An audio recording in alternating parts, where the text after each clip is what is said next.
So Neversink Farm has been a no-till farm almost since the beginning. You know, it's just like the first year and a half that we were using a tiller, a BCS,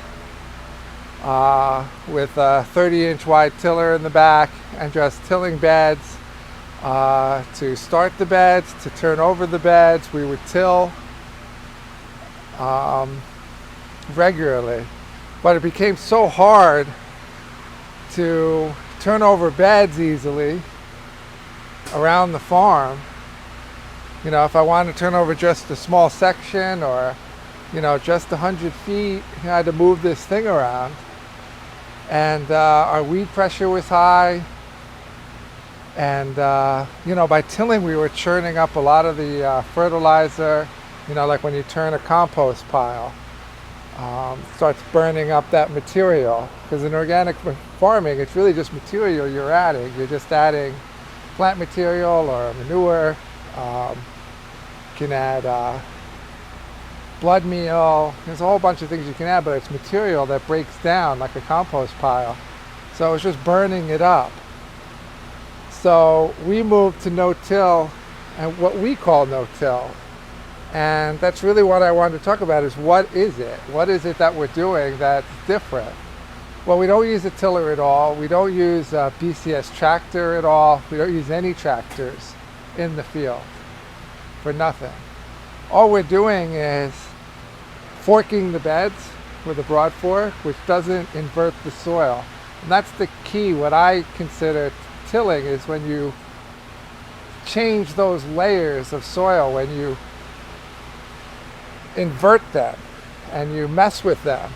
You take what's normally on the top and you move it into the soil, rather than the natural progression of things breaking down and moving through the layers.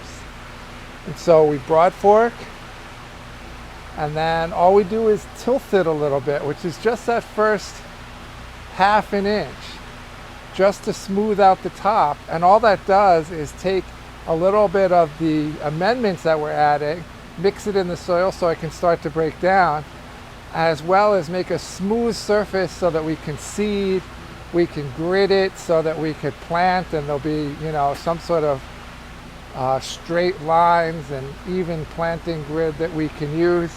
And that's the main reason. So for me, tilling is about using heavy equipment and inverting the soil. And it's been a long time since we've ever done that on this farm.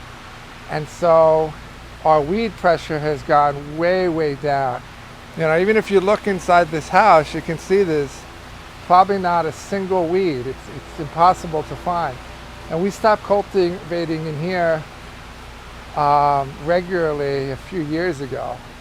Now we do it, maybe a couple of times a year. We should probably do it more often, because the paths get beaten down a lot. As you can see, the paths are really walked on, and the beds are higher, not because they're raised, but just because they've never been stepped on. And they get loosened up when we're forking them. And we've ended up using a lot less fertilizer because we don't till. And I find that the farming is so much easier, so much quicker, so much more efficient, because of those methods we employed. And in more videos talk about all the different ways, but it's just kind of a primer on what it is, what no-till means to my farm, and why we do it.